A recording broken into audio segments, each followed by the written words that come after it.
There's a quote I came across during a really difficult phase of my life. Not during some big crisis. Not when everything was falling apart. It was during a quieter kind of struggle. When I was functioning but felt directionless. The quote said, "If you don't know what to pursue in life right now, pursue yourself. Pursue becoming the healthiest, happiest, most healed, most present, most confident version of yourself. Then the right path will reveal itself." At first it sounded simple. Almost too simple.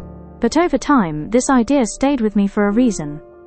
Most advice assumes you already have clarity. It asks you to choose faster.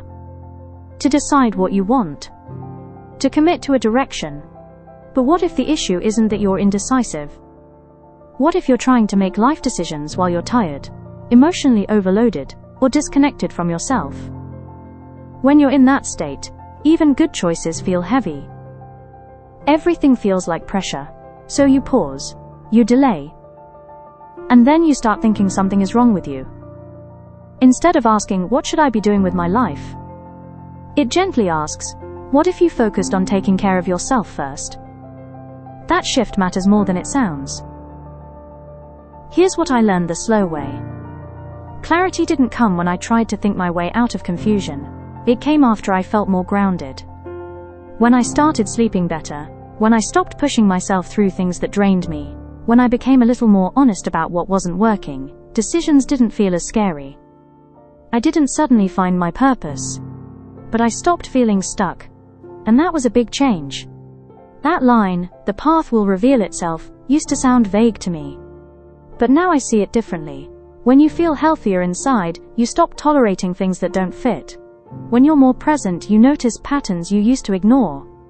When you trust yourself a little more, your choices become simpler. The path doesn't appear like a signboard. It becomes clearer because you become clearer. You recognize what's right because you finally know what wrong feels like.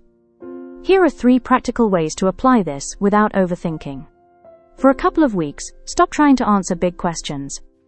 Instead, notice small things. What activities leave you feeling calmer afterward? Which conversations drain you? When do you feel more like yourself? Write these down. Your future direction leaves clues in how your energy moves. Build one habit that makes you respect yourself more. It's not another productivity tip. It's a self-respect tip. It's about keeping a small promise to yourself consistently. It could be something as small as a daily walk, writing a few honest lines, sleeping on time, showing up for something you've been avoiding.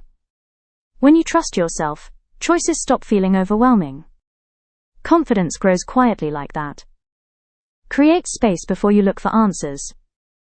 A lot of confusion comes from too much input, too many opinions, too many comparisons. Too much advice telling you who you should be.